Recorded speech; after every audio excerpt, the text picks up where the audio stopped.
Oke. Nah, hari ini kita melanjutin materi yang kemarin, sudah bicara tentang koordinat kartesius.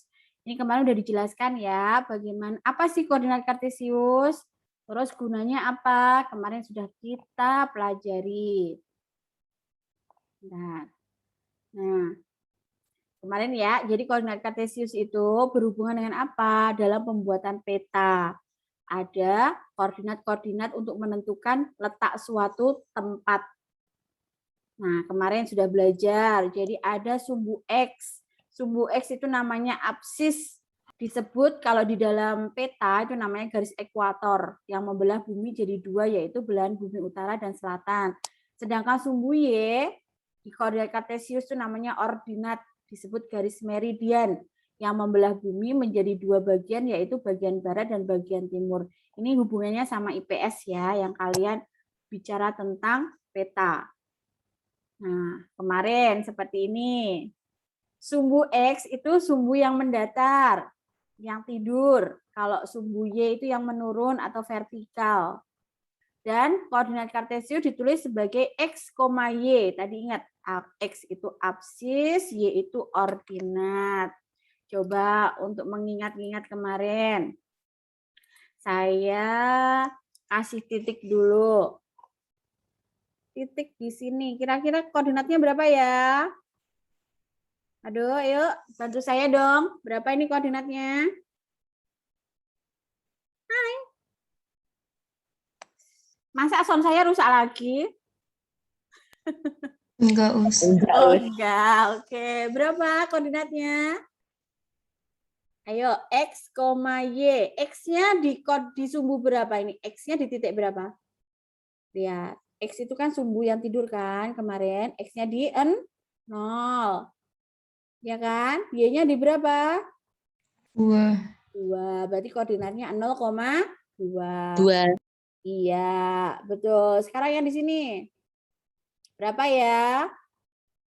Yuk, tak kasih bantuan. Ini di sini. Yuk, koordinatnya berapa? Min 2, min 3. Oke, betul. Min 2, min 3. Gampang ya, koordinat kartesius itu nggak ngitung banyak-banyak. Nah, kemarin juga sudah kita bicarakan tentang, masa agak susah, penak Mas Mahi ini. Kemarin sudah belajar membagi daerah koordinat kartesius menjadi 4 bagian, yaitu namanya kuadran. Ada kuadran 1, 2, 3, dan 4. Ingat, arahnya itu berlawanan sama jarum jam. Kuadran 1, X-nya positif, Y-nya positif. Kuadran 2, X-nya negatif, Y-nya positif. Kuadran 3, X-nya negatif, Y-nya negatif. Ini salah ya, saya coret. Ini negatif.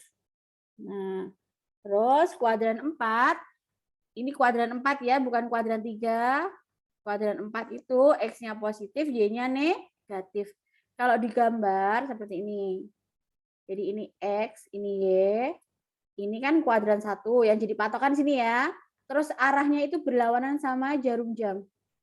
Kalau jarum jam kan ke sini ya, ke kanan. Kalau ini ke kiri. Kalau ini kuadran 1, berarti di sini kuadran 2, kuadran 3, kuadran 4. Nah, seperti itu. Tahu ya, ini kemarin sudah. Terus, nah, letak sebuah titik. Coba saya mau mereview lagi. Titik D, Mas Mahi. Koordinat titik D berapa ya, Mas Mahi ya? D itu min 5, Oke. Koma. 5. Oke, pinter. Good. Mas Pandu. Pandu ada? Iya, Us. Mas Pandu, koordinat titik J berapa? J. Dilihat J. J. Ini J. Ya, koordinat titik J itu Berapa? 6, 4. Min 4. Ada minnya ya? Ya, ada minnya. Oke, betul. Terus koordinat titik B. Mbak Sevira ada nggak Mbak Sevira? Oke, Us. Mbak Sevira titik B berapa ya Mbak Sevira? 3,4. Oke, sip. Berarti udah paham semua insya Allah ya. Sudah mewakili. Lanjut. Nah, kemarin kita sudah belajar juga posisi sebuah titik. Jadi, suatu titik itu pasti punya jarak dengan sumbu X atau sumbu Y. Ingat, sumbu X itu yang tidur. Berarti ini dikasih tambahan sumbu X. Sedangkan yang tidur adalah sumbu Y. Nah, sekarang fokus ke titik P. P itu ini kan? Nah, coba kita hitung. Jarak titik P terhadap sumbu X. Sumbu X itu kan yang tidur ini kan? Berapa ini loncatnya? Kalau dari sini ke sumbu X. 1, 2. Ya enggak? Nah, 2. Oke. Berarti kalau sekarang kalau sumbu titik P dengan sumbu Y berapa ya? Mbak Kaila? Berapa Mbak Kaila? Ya, Us. Jarak titik P terhadap sumbu Y berapa ya? 1, gitu kan? Ya, 2, 3. 3. Jadi titiknya adalah 3. Nah, ini sebenarnya nggak usah kita lihat gambar, udah kelihatan. Koordinat titik P tadi kan min 3,2. Sebenarnya dibalik. Kalau titik P min 3,2 itu jaraknya dengan sumbu X, itu yang diambil adalah angka yang di belakang. Sedangkan kalau nyari jarak dengan sumbu Y itu yang diambil angka depan. Tapi jangan dikasih minus ya. Kenapa? Karena jarak itu nggak ada yang negatif. Semuanya positif. Oke, sekarang contoh kedua. Titik Q itu 5,2 tanpa lihat gambar. Mas Aidan ada? Aidan. Ya, Us. Mas Aidan, jarak terhadap sumbu X berapa ya? Berapa, Mas? Ini lihat. Ini kan di sini toh, Ki. Ini kan di sini kan? Nah, jarak terhadap sumbu X berapa? Oh, loncatnya berapa, Mas Aidan? Dan tadi loh, Dan, contohnya ini loh, Mas Aidan. Kalau titik P kan min 3,2.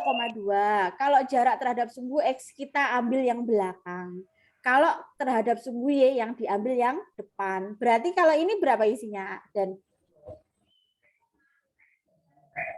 yang ada jarak terhadap sumbu X berarti diambil yang belakang. Berapa, Mas Aidan? 2. 2. Berarti yang kalau jarak terhadap sumbu Y yang diambil 5. 5. Ngono tak loh. Coba kita buktiin, lihat. Kalau terhadap sumbu X itu kan 2. 1, 2. Nah, cocok kan? Nah, sekarang kalau yang diambil dari sumbu Y, jaraknya berapa loncatnya? 1, 2, 3, 4, 5. Nah, pas kan? Itu posisi sebuah titik. Jadi jarak titik dengan sumbu X atau sumbu Y. Nah, ini yang kemarin belum. Jadi, kalau ada 2 titik, itu kalau tadi ya, seperti ini contohnya. Ini kan bisa gampang kita ngelihatnya. Loncatnya berapa? Bisa dihitung. Jadi ini jaraknya. Tapi kalau titiknya itu enggak pas posisinya di pojok-pojok. Nah, ini pakai rumus. Rumusnya gimana? Nah, sebuah titik, contohnya ini, titiknya itu X1, Y1, itu P1. Kita nyari jarak titik P1 dengan P2. Rumusnya gimana? Rumusnya adalah akar X2 min X1 kuadrat ditambah Y2 min Y1 kuadrat. Ini rumusnya. Yuk, contoh. Set. Coba. Kita disuruh mencari jarak titik A terhadap titik B. Ini jaraknya. Set. Nah, kalau kayak gini kan kita nggak bisa ya. Kita loncat berapa kotak kan nggak bisa. Makanya harus pakai rumus. Sebelum rumus, kita harus tahu dulu koordinatnya. Koordinatnya berapa ya itu ya? Hai, koordinat titik A berapa ya? Koordinat titik A. 1, 1, 3.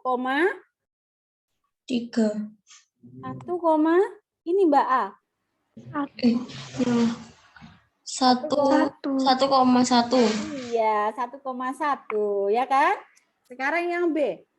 Koordinatnya berapa yang B? 4 sama 4,3. Oke, 4,3.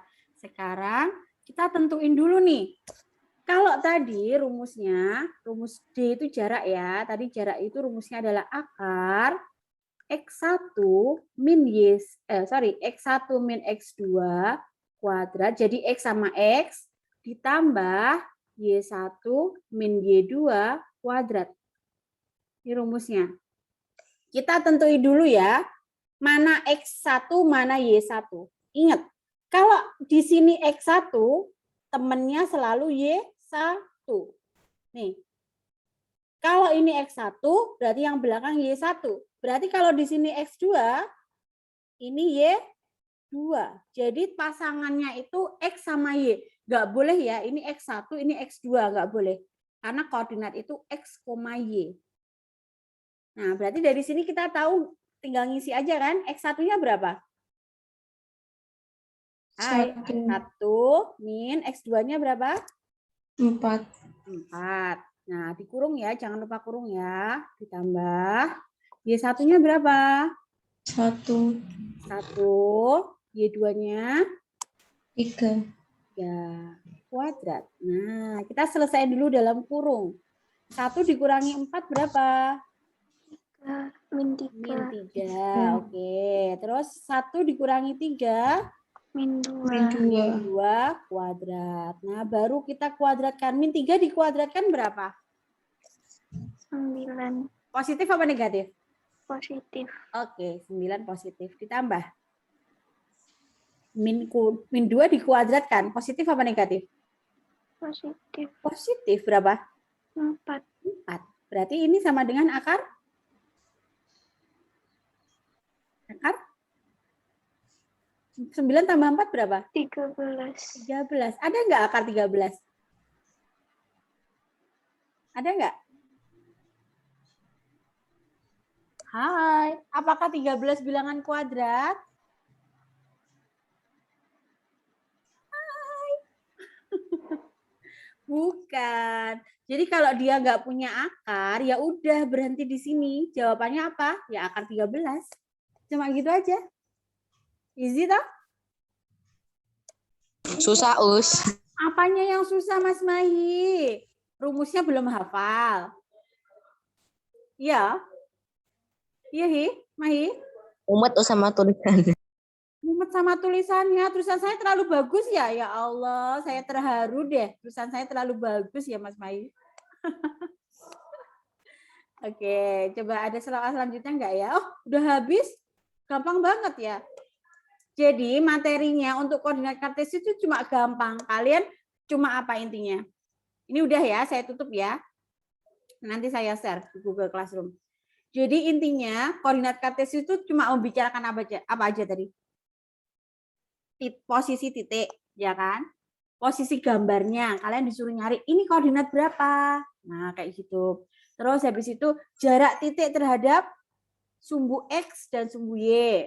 Nah, habis itu apalagi tadi? Jarak 2 titik yang pakai rumus yang barusan. Kemudian ada apa lagi tadi selain itu? Apa aja selain tadi itu? Kuadran, posisi kuadran. Cuma gitu aja. Easy toh? Nggak ngitung banyak kan?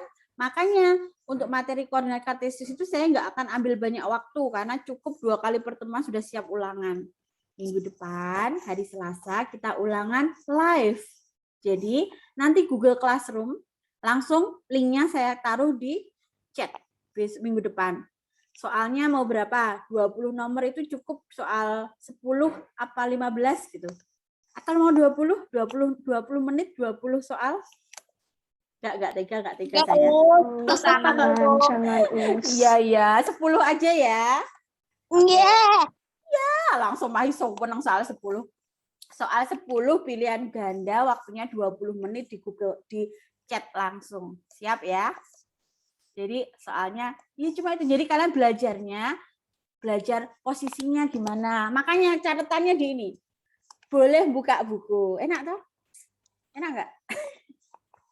Jadi ulangannya nanti boleh buka buku. Makanya dicatat yang di Google Classroom itu dicatat ulang di buku. Jadi besok kalau pas satu ulangan itu bisa langsung buka. Loh kok 20 menit? Ya iyalah Mas Mahi. Masa 30 menit? 30 menit kan waktu saya aja cuma 30 menit. Jadi pembukaan dulu. Habis itu ngerjain soal 20 menit, habis itu balik lagi ke Zoom-nya. Nah, seperti itu kan pas 20 menit maksimal. Kalau Mas Mahi 10 menit udah selesai ya nggak apa-apa. Mah nggak mau 30 menit soal 10 kok.